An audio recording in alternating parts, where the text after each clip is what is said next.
Budgeting used to feel like the answer.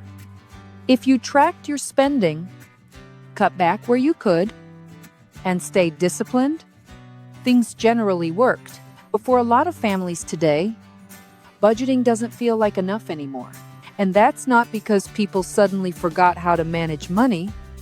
It's because the way life works has changed. Once you start noticing that shift, you can usually feel it right where budgeting begins to break down. Budgets are built around predictability. Regular income, bills that arrive on schedule, but modern family life doesn't move in neat monthly cycles anymore. What causes stress now usually isn't overspending. It's timing. Expenses don't arrive evenly. They stack up. And when several larger costs hit close together, even a careful budget can start to feel fragile. That's why so many people feel like they're doing everything right and still feel like they can't get ahead.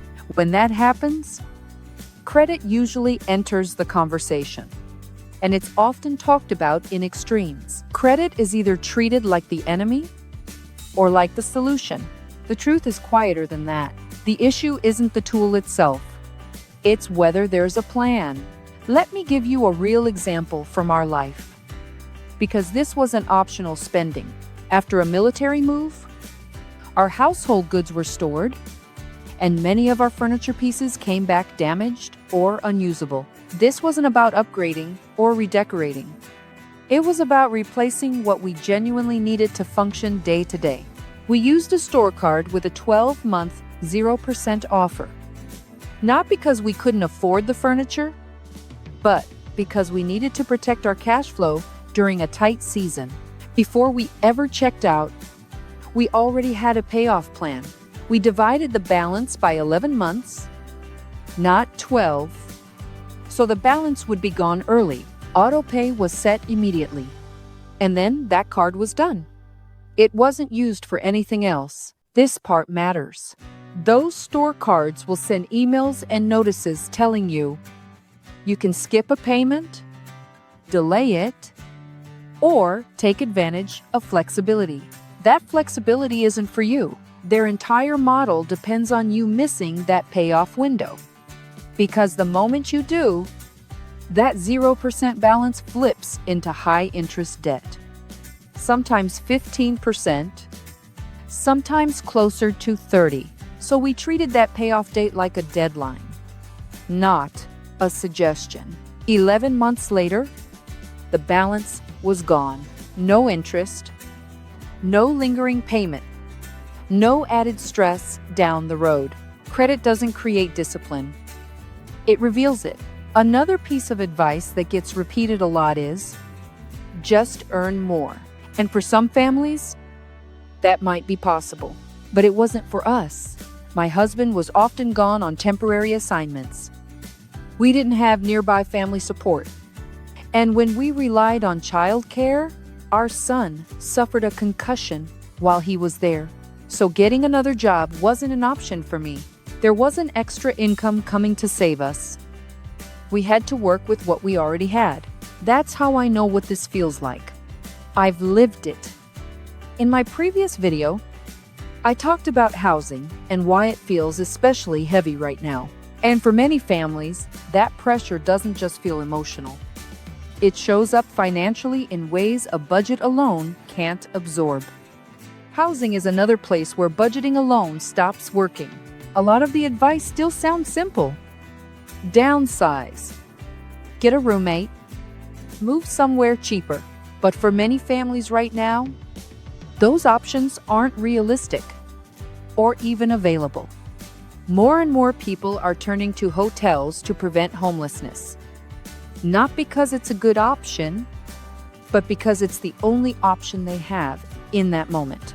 And I know what that feels like. We experienced this firsthand. When my husband was approaching retirement, we thought we had more time to plan the next chapter.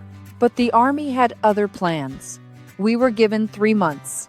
We chose flexibility and ordered a Class A motorhome. We set a delivery date.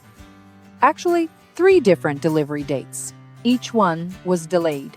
Eventually, we couldn't extend military housing any further. We had to turn in the keys. And suddenly, we didn't have a home. We lived in a hotel for several weeks while the motorhome was being completed. Living in a hotel isn't a vacation when it's unplanned. It's expensive, it's uncertain, and it's scary. For almost 3 weeks, we were technically homeless. The only reason we were able to get through that stretch was because we had money set aside. Not because we knew this exact thing would happen, but because we understood that transitions cost money. If we hadn't done that, we wouldn't have been able to afford the hotel stay at all. This is why budgeting alone isn't enough anymore, because life doesn't move in straight lines. The solution isn't perfection. It isn't cutting everything to the bone, it's building a buffer. Even a small one, yes? Saving a little more each month matters. Even when it feels impossible. Not because the amount is impressive, but because it creates margin.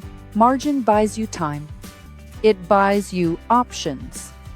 It lets you handle the in-between moments without panic. That buffer isn't just for emergencies. It's for transitions, delays, overlapping costs, and if you're thinking, I can't even save $10 a week right now, that's a real place to be. In that case, the goal isn't the amount. It's breaking the feeling that everything is out of your control. $1 set aside intentionally matters. Found money that doesn't get spent matters. Small progress matters because stability isn't built all at once. It's built slowly. This is where systems come in. For many families, groceries are one of the few places you still have some control. That's why I created a free grocery savings calculator. It helps you see where small changes can free up money each month without changing your entire life. And then it lets you decide where the money you save on groceries should go. You can tell it, this goes to savings, or toward a future trip, or to help pay down debt. It shows you, based on real numbers, how many months it would take for each goal, not with pressure, not with unrealistic expectations, just clarity. If you want to try it, I'll link it below. What helped us wasn't doing more. It was building systems that could hold us steady when life became unpredictable. Budgeting still matters, but budgeting alone isn't enough anymore. What actually helps is clarity, flexibility, and small buffers that give you room to breathe. If this feels familiar, you're not failing at money. The environment changed, and the old rules no longer fit. In the next video in this series, we'll talk about why families feel broke despite working harder than ever. Thanks for spending this time with me. I'll see you in the next one.